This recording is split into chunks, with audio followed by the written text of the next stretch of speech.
It's a grand tragedy, one of the worst tragedies that the Senate has ever overcome. America will remember this day, unfortunately, where the Senate did not live up to its responsibilities, where the Senate turned away from truth and went along with a sham trial.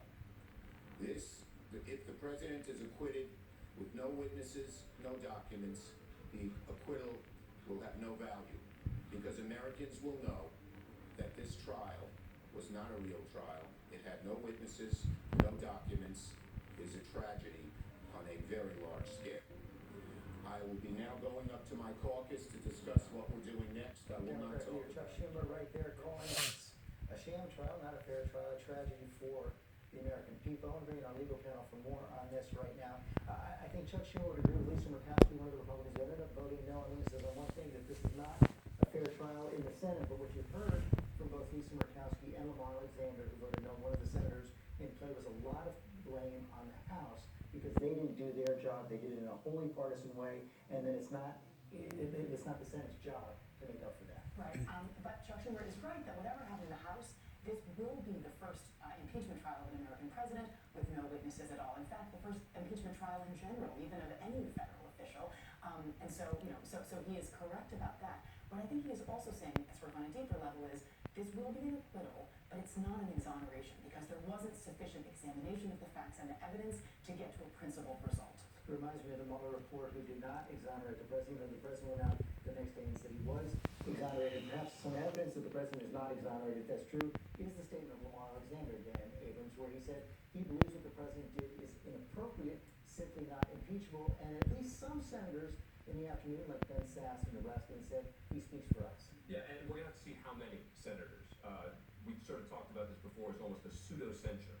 This idea that some of these senators are going to come out, make a comment that they think that what the president was accused of actually happened, but that shouldn't mean impeachment or removal from office.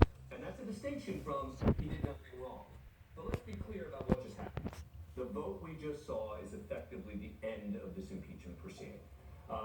The last hope that the Democrats had was, as happens in a trial, you get a witness and you never know what happens next. As we learned this week, even though the witness wasn't called. Correct. That has now been shut off. So now, even if there is another revelation, even if in the next day or two some other big scoop comes out about the president did this and that on Ukraine and etc., there aren't going to be any witnesses called. It's over.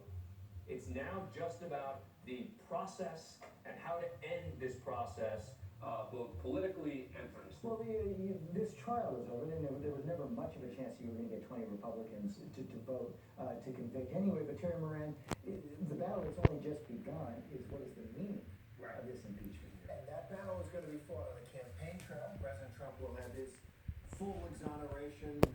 This is a travesty, and the Democrats are wrong.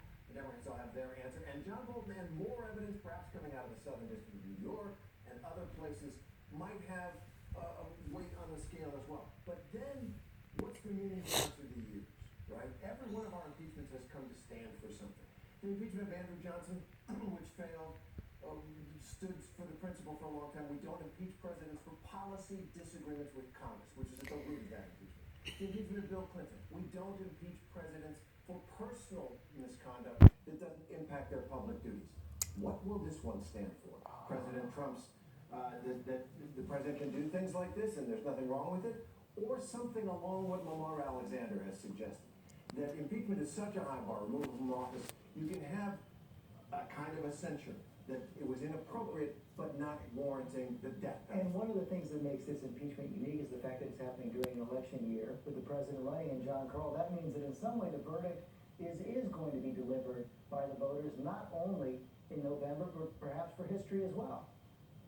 Absolutely, and this was actually a point that was made repeatedly by the president's defense, saying, look, we've got, at one point, one of his lawyers said we've got the election in a few months. Well, it's a little more than a few months, but we're headed towards an election and the ultimate verdict to be delivered by the voters themselves. The Democrats said, though, is this is a president that has showed his willingness to cheat, to seek foreign help to try to fix that election or try to affect that election. that's why you need to remove him now. But we're clearly at the point where the verdict will ultimately be delivered by the voters. Here, Thomas, our senior justice correspondent, I want to pick up on that point right now, because that was one of the arguments the Democrats made, is that the president is picking up Russian propaganda, was looking to cheat in the campaign, and we know right now that there have been instances of the Russians trying again. We know that they were looking at Burisma, which of course was the gas company in play through most of this Senate trial, and the warnings have come from Robert Mueller, from the head of the FBI,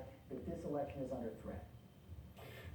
Exactly, George. When I spoke with the FBI director in December, he warned the fact that the Russians were still up to it and that they would be trying to do it for the upcoming election. And as you said, Bob Mueller said that they're doing it yesterday, they're doing it today, and they'll be doing it in the days preceding the election. So this idea that foreign governments may play a role in our election is one that people are very concerned. People are raising the issue of Iran, also China, George. So we're going to have to see how all this plays out. And again, as you mentioned, and Terry mentioned, the Southern District, we have to see how that plays out in terms of Giuliani's associates, Lev Parnas and Igor Fruman.